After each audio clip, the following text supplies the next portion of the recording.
કરી શકો સારું રહેશે. બરાબર, આ બે ટેકનિક. ત્રીજી ટેકનિકમાં જે છે આપણે કોઈ પણ એક કાગળ લીધો છે. બરાબર છે, આવો એક કાગળ લીધો આપણે. બરાબર, એ કાગળ લઈ શાંતિથી એને ફાડતા જવાનું અને જે કાઉન્ટ કરો એ ઉલટો કાઉન્ટ કરવાનો. તમે આટલો કાગળ જોયો અને તમને થયું કે ભાઈ આના કમસે કમ હું 15 ટુકડા તો કરી જ શકીશ. બરાબર, તો 15 ટુકડા કરવાના, આંખો બંધ કરીને, અને જે ટાસ્ક છે એમાં જે ડિજિટ છે એટલે કે 15 એ ઓપોઝિટ બોલવાના છે, રિવર્સમાં સોરી, એટલે કે 15 થી 1 સુધી બોલવાનું છે અને થોડું મોડિફાય કરીને બોલવાનું છે. 15 નહીં બોલવાના, પણ શું બોલવાનું? 1 5. બરાબર, બતાવું છું કેવી રીતે. જો આપણે એક કાગળ ફાડ્યો,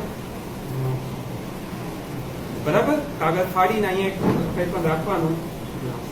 બરાબર, એમાં કોઈ વાસણમાં નાખતા જવાનું. ફરી વખત કરીએ.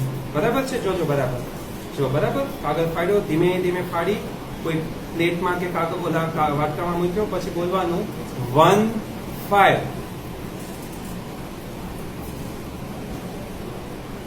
1 4.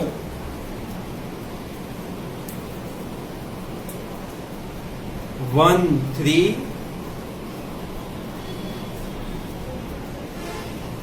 1 2.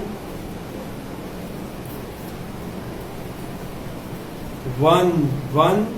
બને ત્યાં સુધી જ્યારે તમે કાગળને મૂકો છો એના પછી જ મોઢામાંથી ગણતરીના શબ્દો નીકળવા જોઈએ. અને બને એટલી મુવમેન્ટ જે છે એ ધીમે ધીમે કરો. ધીમે ધીમે કાગળ ફાડવાનો, ધીમે ધીમે કાગળને વાટકામાં મૂકવાનો, અને ધીમે ધીમે વાટકામાં મૂક્યા પછી જે છે મોઢામાંથી શબ્દો નીકળવાના. બને ત્યાં સુધી ઝડપ ઓછી થવાની. બરાબર છે. 1 0. 9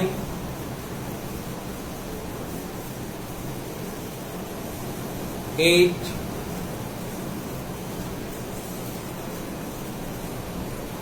7 6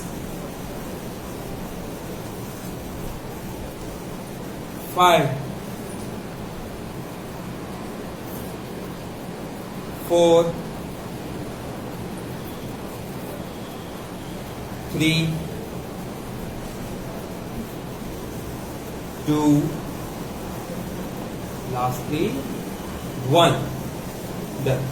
એક વખત શું છે, રોજ આવી રીતે કમસે કમ 15 મિનિટ સુધી કન્ટિન્યુઅસ થઈ શકે છે તમારી પ્રેક્ટિસ.